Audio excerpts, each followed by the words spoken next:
বেইমানিকে যেন শিল্পের পর্যায়ে নিয়ে গেল আমেরিকার প্রেসিডেন্ট ডোনাল্ড ট্রাম্প।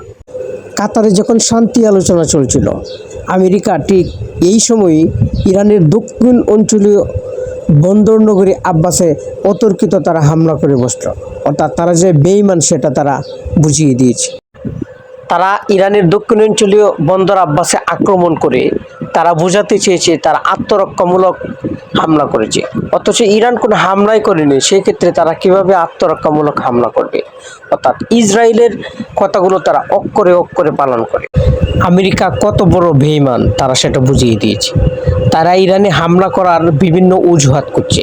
তারা শান্তি রক্ষার নামে মূলত বৈঠক করছে, বৈঠক করে তারা কালক্ষেপণ করছে, কালক্ষেপণ করে তারা মূলত ভিতর প্রস্তুতি নিচ্ছে ইরানে বড় হামলা করার জন্য। আর সেটাই তারা আবারও বুঝিয়ে দিল। যতবার তারা শান্তি রক্ষার নামে বৈঠকে ততবারই তারা বৈঠকের ফাঁক দিয়ে তারা কি করবে? হামলা করে বসে। ইরানও পাল্টা হামলা করে কাতারে আমেরিকার যে বৃহত্তম বিমান ঘাঁটি সেটা প্রায় ধ্বংস করে ফেলেছে। আমেরিকা সেটা স্বীকার করছে না, কিন্তু বিভিন্ন গণমাধ্যম, বিশেষ করে আন্তর্জাতিক যে গণমাধ্যমগুলো, তারা সেই ছবি এবং ভিডিও প্রকাশ করেছে। ইরান তার ব্যালিস্টিক ক্ষেপণাস্ত্র দিয়ে হামলা করে কাতারের ভিতর রয়েছে যে আমেরিকার বৃহত্তম বিমান ঘাঁটি তা পুরোপুরি প্রায় ধ্বংস করে দিয়েছে। অর্থাৎ ইরানও বুঝে গেছে যে তারা কি করতে চায়। তারা মূলত ইরানে হামলা করতে চায়, বিভিন্ন অজুহাতে তারা মূলত ইরানে হামলা করতে চায়। অর্থাৎ তারা যুদ্ধ বন্ধ করতে চায় না, যুদ্ধের উপরেই তারা থাকতে চায়। ট্রাম্প মূলত ইহুদিদের কথা অক্ষরে অক্ষরে পালন করতে চায়। ইহুদিদের জন্য তারা বিশ্বকে যে কোনো কিছু করতে পারে।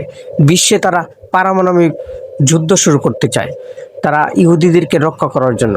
অর্থাৎ ইহুদিরাই যেন আমেরিকাকে শাসন করছে, ইহুদিরা যা বলছে তাই হচ্ছে। মূলত মেইন কাহিনী হচ্ছে সেখানে। ইরানে তারা যুদ্ধ করছে ইহুদিদের কথায়। আমেরিকা কিন্তু তার নিজের জনগণের কথার উপর ভিত্তি করে ইরানে হামলা চালাচ্ছে না, ইহুদিরা যা বলছে তাই করছে। আর ইরানও থেমে নেই, ইরানও তারা যুদ্ধের প্রস্তুতি নিয়ে রেখেছে। তারা এমন প্রস্তুতি নিয়েছে যেন তারা 3-4 বছর যুদ্ধ করতে পারে। যা শুরু হয়েছে বিশ্বে, তাতে বোঝাই যায় ইহুদিরা এই বিশ্বকে তছনছ করে ফেলবে, এই বিশ্বে বড় একটা হাঙ্গামা তৈরি করবে। হাঙ্গামা তৈরি করে তারা বিশ্বটাকে পুরো অস্থিতিশীল করে ফেলবে। এই ইহুদিরাই একদিন মুসলিম বিশ্বে বড় ধরনের সংঘাত শুরু করবে।